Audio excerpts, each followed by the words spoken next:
Selamat siang, Dengan Bapak siapa Pak? Pak Agus Yono. Pak Agus Yono. Pak Agus Yono, Bapak selaku apa Pak di pengolahan limbah sini Pak? Pengolahan limbah di sini saya sebagai pembina, Pak. Pembina KSM. Maaf, KSM. KSM. Apa itu KSM Pak? Kelompok Swadaya Mandiri. Kelompok Swadaya Mandiri. Substansinya arahnya kemana Pak ini? Kelompok Arahnya ini di Pak? pengelolaan sampah 3R, Pak. 3R. Di lingkungan RW 01 Bumi Asri. Nah, mekanismenya seperti apa Pak? Bapak mengumpulkan sampah ke warga dari warga atau gimana Pak?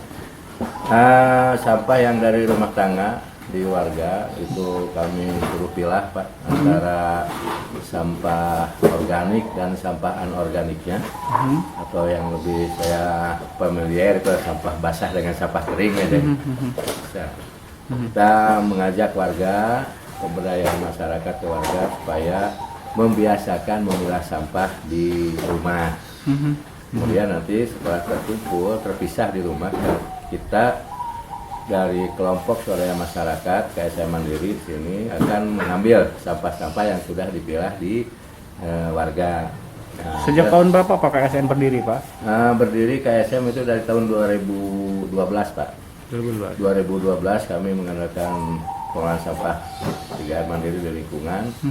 Nah, dengan caranya seperti itu, jadi mengajak ke warga merubah paradigma yang tadinya sampah yang dari rumah itu dibuang 100%, kita pilah hingga antara organik dan organiknya, kemudian organiknya kita kumpulkan, anorganiknya yang punya nilai jual kita jual ke Banar. Itu hasilnya diapain Pak? Kemudian hasil dari penjualan itu kami kumpulkan di KSM dan peruntukannya juga untuk pemeliharaan lingkungan juga, kembalikan ke lingkungan, karena kami ini memerlukan pemeliharaan lingkungan seperti taman, lingkungan sekitar, solokan-solokan harus bersih. Itu kami tidak minta lagi biaya ke warga, memanfaatkan hasil daripada itu. Kemudian juga kita bisa menolong kepada mereka yang ya tidak ada pekerjaan, jadi ada pekerjaan dalam pengelolaan sampah ini. Ya, Pak, dalam kurun waktu sekian tahun Pak sampai sekarang Pak ya, dalam konteks kesadaran masyarakat untuk wajib membuang sampah pada tempatnya, berapa persen Pak? Ya, ini dari 2012 sampai sekarang kami juga sudah memaklumi, belum 100% tuh. Ini mungkin ya kesadaran masyarakat itu saya nilai baru 60%, Pak. 60%. Tapi terus kami akan edukasi masyarakat terus supaya dia punya kesadaran bahwa sampah itu tidak 100% dibuang, tapi harus dipilah, diolah, sehingga yang dibuang itu yang tidak bisa diolah oleh kami. Ya. Mungkin Bapak selaku LPM yang terdekat dengan masyarakat Pak, apa sih Pak yang menjadi kendala kok sampai berat masyarakat membuang sampah pada tempatnya Pak? Apa? Memang kendala yang pertama pemahaman dari masyarakat itu sendiri, Pak. Kesadaran terutama dia ada kadang-kadang ya agak sulit lah. Dia menyadarkan, dan ini perlu terus diedukasi masyarakat supaya memang betul-betul paradigmanya robah, yang tadinya sampah dikumpul kemudian dibuang, tapi kita rubah paradigma sampah dikumpul, dipilah, kemudian diolah. Nah, itu diolah, dan yang tidak bisa diolah sampah residunya kita buang ke TPA. Nah, minimal dengan pola seperti itu kami bisa membantu mengurangi beban pemerintah untuk penanganan sampah supaya tidak 100% kami buang ke TPA. Ya. Pak, hasil daripada sampah yang Bapak kumpulkan dari masyarakat maupun sampah yang berceceran berupa dedaunan atau gimana, Bapak olah menjadi kompos Pak ya. Nah itu gimana Pak cara apakah dijual hasil processing dari sampai hasil kompos Ya, atau gimana? Seperti ini Ya. kompos yang sudah jadi kami kemas.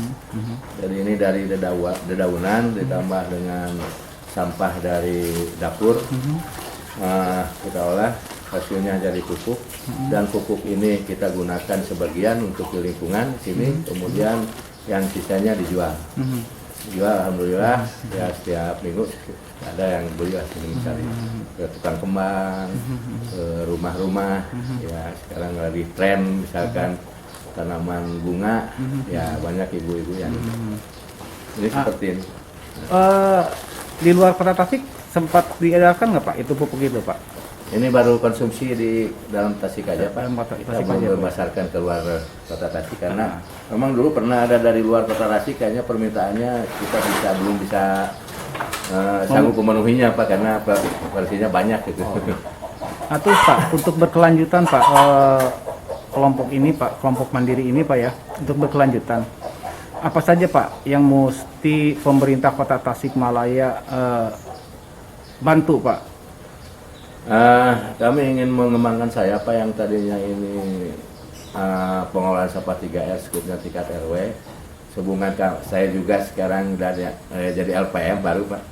Jadi kami punya ambisi untuk mengembangkan bahwa pengolahan sampah ini akan dikembangkan menjadi tingkat kelurahan. Dan hal ini barangkali perlu ya anggaran yang cukup untuk pertama pemberdayaan masyarakatnya. Tentunya ini mengedukasi masyarakat melalui pelatihan-pelatihan, kemudian nanti mungkin kami juga perlu sarana prasarana untuk pelanggan itu untuk ditingkatkan.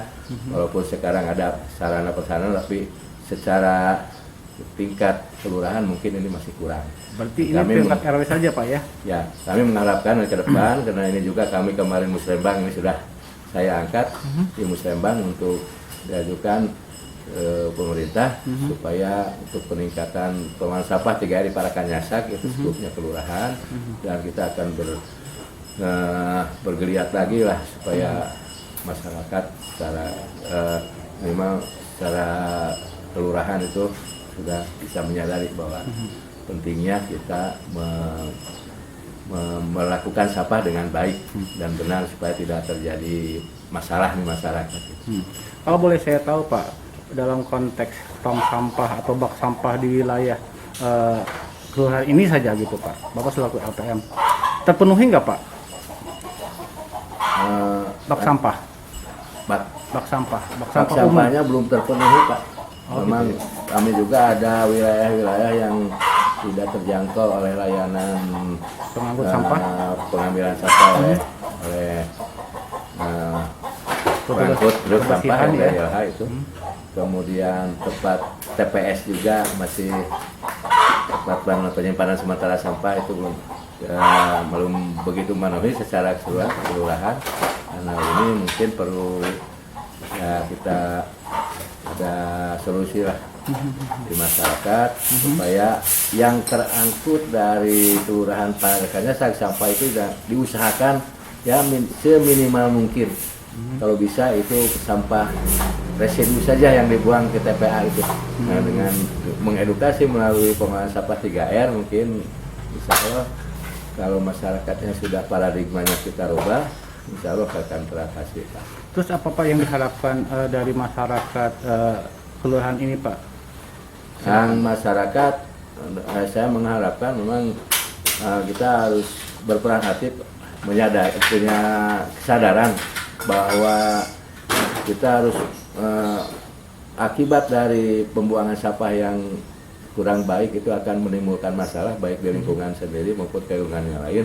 Hal ini untuk menjaga itu saya mohon kepada seluruh masyarakat Parakanyasak itu untuk yuk mari kita bersama-sama sadar bahwa sampah itu kalau kita kelola dengan baik akan menghasilkan ya finansial atau uang lah. Kita rubah yang tadinya sampah kita ubah menjadi barang yang menghasilkan.